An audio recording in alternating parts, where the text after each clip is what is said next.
Welcome back into another episode of Hefe's World. And if you haven't already, make sure you hit that subscribe button down below. But let's go ahead and get right into it, man. We doing the Smackdown review episode. Smackdown kicked off with Damian Priest in the backstage arguing with Jacob Fatu and Solo Sikoa, saying he's coming after that U.S. championship. LA Knight walks by and heads to the ring. LA Knight cuts a promo in the ring, which leads to Damian Priest coming out, them going back and forth, leading to the match that was supposed to be listed as the main event for the night, starting off the SmackDown episode. So this match, a great back and forth action, of course, which eventually, unfortunately, is ended with a Solo Sikoa interruption on Damian Priest. He attacks LA Knight after that. Then Priest would get back up. He would hit Solo, which would lead to them two being able to get the better hand with the numbers gain, which leads to Jacob Fatu coming out and completely, taking out both men, of course, and Jacob and Solo stand tall. Uh, so next, we did by the end of the night get confirmed that we will get a tag team match between all these guys, and we also later on have something else confirmed that I'll get into as well. Um, we after this we get a replay of Fraxium's debut, and then backstage we have a promo cut by them, which Pretty Deadly come in and they cut their own promo, talking their own shit to Fraxium, which leads to a match back to the ring area. Pretty Deadly make their way down to the ring, and they are set to face Fraxium. Fraxium, this is a great matchup, back and forth action. Another great showing for the NXT tag team that has made their way to the main roster, and they have found their second win in WWE's main roster as well, winning this matchup. After this, we have a backstage segment with B-Fab and Michin talking to Nick Aldis, which is then interrupted by the Secret Hervis and Chelsea Green. B-Fab and Michin walk off, and Chelsea Green's trying to talk about the U.S. Championship. So they have their little back and forth. And then back to the ring area, Nia Jax makes her way down. She cuts a promo, which leads to Tiffany Stratton coming down and cutting her own promo, which leads to Naomi coming out, which leads to, of course, Jade Cargill coming down to the ring. All four of these women get into it amongst their respective feuds. Naomi and Jade get into it with a brawl, and so does Nia and Tiffany and Jade get their opponents out of the ring, and them two have a quick stare down, which leads to Nick Aldis coming out and making a tag team match for later on tonight between Tiffany Stratton, Jade Cargill, versus Naomi and Nia Jax. So this will replace the original main event that was the first match of the night. Then we get a replay of Aleister Black's re-debut in WWE from last week, and he is set to have his official match back in WWE against The Miz. After this, backstage, we have The Miz and Carmelo Hayes hyping that match up in the backstage area, and they make their way down to the ring for this match. And we are set for The Miz versus Aleister Black, which, of course, Aleister Black wins. Carmelo Hayes and Aleister Black have a nice little stare down after the match, which will most likely lead to a match between them next week or in the near future. Backstage, we have Rey Fenix.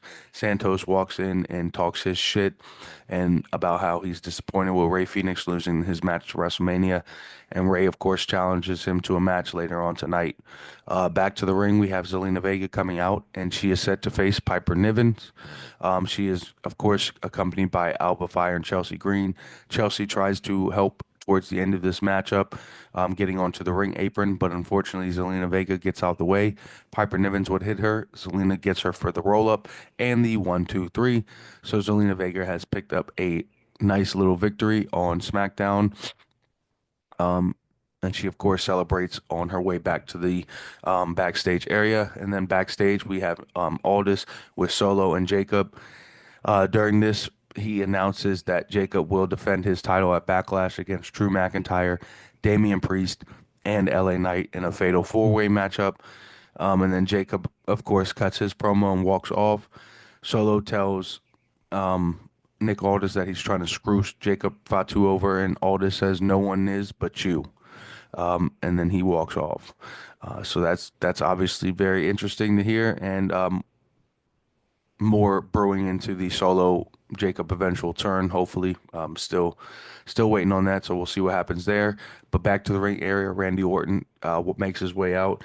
He cuts his promo on his match with John Cena coming up at Backlash, and then after that, we see a backstage segment with Nia and Naomi cutting a promo on tonight's match. And then shortly after that, Randy Orton is shown walking in the backstage area past R-Truth. Quick little segment there with R-Truth telling Randy that John Cena is going to beat him. Then Jimmy comes up and tells Randy Orton that he will talk to him. And of course, R-Truth is as delusional as ever. So great little backstage segment.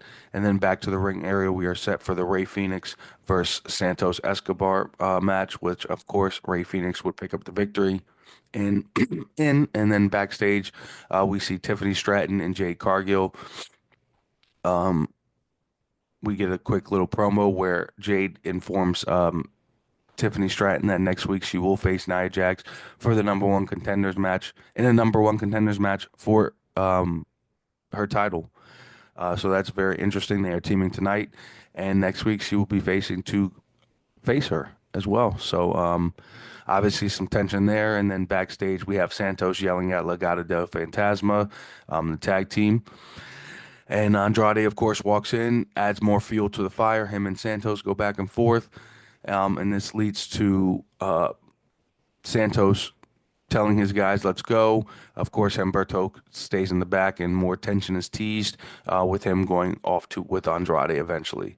And then Jade back to the ring. We are set for the main event with Jade, Tiffany Stratton versus Naomi and Nia Jax. Great back and forth action, of course. A wonderful main event from all four of these women, which is, of course, won by Jade Cargill and Tiffany Stratton.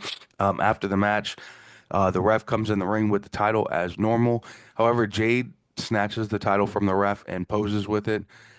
She eventually will give the or hand the title over to Tiffany Stratton. However, she would not completely hand it over as she would still hold on to the title. Naomi comes in from behind and pushes Jade into Tiffany Stratton and then takes Jade out. And this leads to Naomi grabbing the title and standing tall to end SmackDown with the championship. So next week, we know that Jade and Nia Jax will face one-on-one for the number one contenders match for that title. But we all know Naomi wants a piece of that.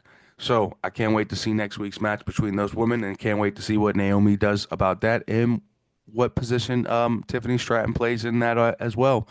So make sure y'all hit that subscribe button down below. I'll hit y'all with the preview of next week's episode. But before that, we are set for Raw on Monday. So as I said, just remember, this is Hefe's World, and you're just living in it.